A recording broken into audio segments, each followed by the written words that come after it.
Hello and welcome to the Prelims PYQ discussion by New IAS. The theme for today's video is Vijayanagar Empire. We have 5 questions for discussion today. It's a hotspot from which a lot of questions are coming in UPSC Prelims. The first question, it's from the 2023 Prelims. Who among the following rulers of Vijayanagar Empire constructed a large dam across Tungabhadra River and a canal aqueduct several kilometers long from river to the capital city? Now, Vijayanagar Empire and its capital Hampi was located on the banks of Tungabhadra River. It's a common known fact. So there is nothing to differentiate between different rulers on that fact. Then it's about who constructed dams and aqueduct. Now, there should be one ruler who is related or known for his reforms in the agricultural sector. The only ruler who is so famous in the Vijayanagara Empire is Krishnadevaraya. And from these options, you have one option which is Devaraya 1. But the fact of the matter is, it is not Krishnadevaraya. In fact, it's a different Devaraya. So it's a proper factual question which you know if you know it only. There is no possibility of logical guessing here. The answer is option A, Devaraya 1. But this is not Krishnadevaraya. See the regime of Devaraya 1, which is 406 to 1406 to 1422, and he belongs to the Sangama dynasty. Krishnadevaraya belongs to the Tuluva dynasty, and his reign starts in the second half of 15th century. After 2 generations post this. So both are different, but this is in fact Devaraya 1, and this person is known for his support to irrigation work as well as his military exploits. So he is the one who constructed a dam across Tungabhadra River to bring canals into the city to relieve the shortage of water. So this person has to be known for his own renowned work and not in relation to Krishnadevaraya. Moving to the second question, it's a terminology based question. It asks, what is the meaning of the term Phanam? So see the term here. It has an equivalent called Panam.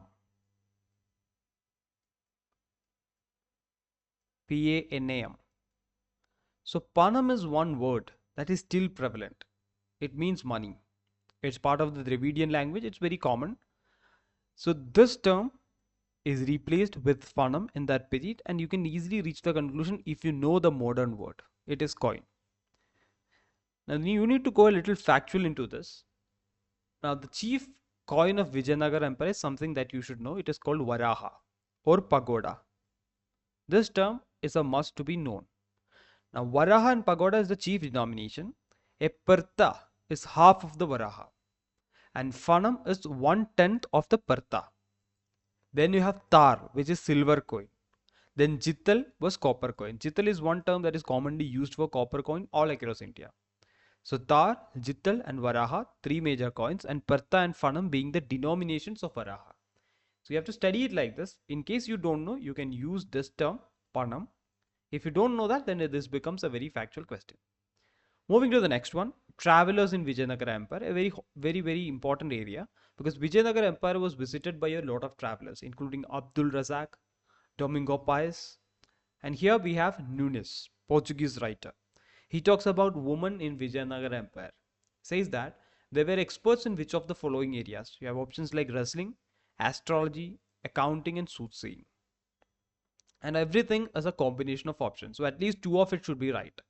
And there is no possibility of grouping them, because if 2 are correct, then everything can be correct. If women are involved in soothsaying as well as wrestling, then they can do astrology as well.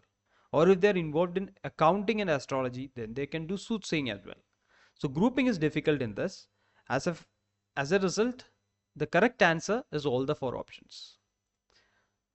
So Fernão Nunes is a Portuguese traveler. He visited during the reign of Achyutadevaraya, and he talks about women in the court who does wrestling, accounting, astrology, and soothsaying. So as I said, grouping is not possible within this. So all of them is possibly correct, and hence it is correct.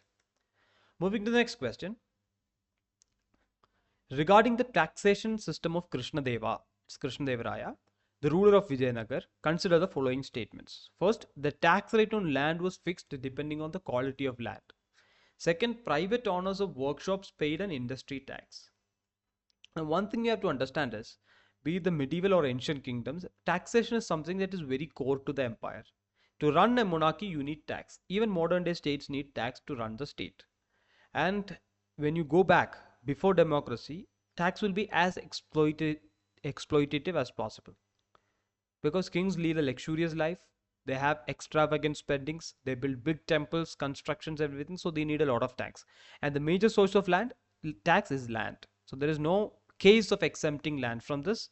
Here it is just about fixing depending on the quality of land, very likely to happen. Now there are two exemptions to this. One is Devadana and Brahmadeya. Devadana is the land that is gifted to temples, and Brahmadeya is the land that is gifted to Brahmins. This is a tradition that started during the Sadavahana period and it still continues. Still continues in the sense it continues for a long period of time when the kings were ruling. So this particular tradition is an exemption. Apart from that, every land is taxed. The second option, private owners of workshop paid an industry tax. Again, it's very likely because there were different types of tax starting from the Arthashastra period of Mauryas. You have taxation for different kinds. So these are generic statements that are likely to happen. The answer is again right. C. Both statements are right. Taxes has been devised for everything. See, grazing tax, customs duty, gardening tax, industrial tax. Just like that, in the second option, it is given that people who own a workshop have to pay industry tax, and that is also right. So the right answer here is option C, both 1 and 2. The concept that you have to keep in mind is what I told you, the exemption here and the general rule of taxing extensively, especially on top of land. The last question for today. Who of the following founded a new city on the south bank of the tributary to a river Krishna and undertook to rule his new kingdom as agent of a deity to whom all the land south of river Krishna was supposed to belong? So here the tributary to river Krishna, what is being referred to is Tungabhadra. And it's just about the name. Who founded this? What was the empire on the bank of Tungabhadra? It is this Vijayanagar Empire. And this, since I've put this question along with the Vijayanagar Empire, it's an easy guess for you. Otherwise, this will appear very difficult because you have to find which empire it is and then you have to come to the name. Now, this is about Vijayanagar Empire and you have to just identify who is the founder of that. It is Harihara. There are two people who are, Amogavarsha is a Rashtrakuta ruler, can be straight away cut out. Harihara and Bukka. These are the two names that are associated with the founding of Vijayanagar Empire. Vijayanagar Empire had 4 dynasties: Sangama, Saluva, Tuluva and Arapidu. So Sangama is the first dynasty and Harihara and Bukka belongs to that. Vijayanagar means the city of victory. This is the empire that they found with Hampi as its capital. And the region of its, the geographical extent of it is in the Krishna, Tungabhadra, Doab Peninsula. So Tungabhadra is the river that you have to associate with Vijayanagar Empire. There are different rivers associated with different empires. If you take Yamuna, it is the Mughals. If you take Indus, it is the Indus Valley civilization. If you take Madurai, it is the Pandyas. If you take Kaveri, it is the Cholas. So different rivers are associated with different empires. Here it is Tungabhadra, and you have to identify these two names associated with the Vijayanagar Empire. That's it. Thank you for listening.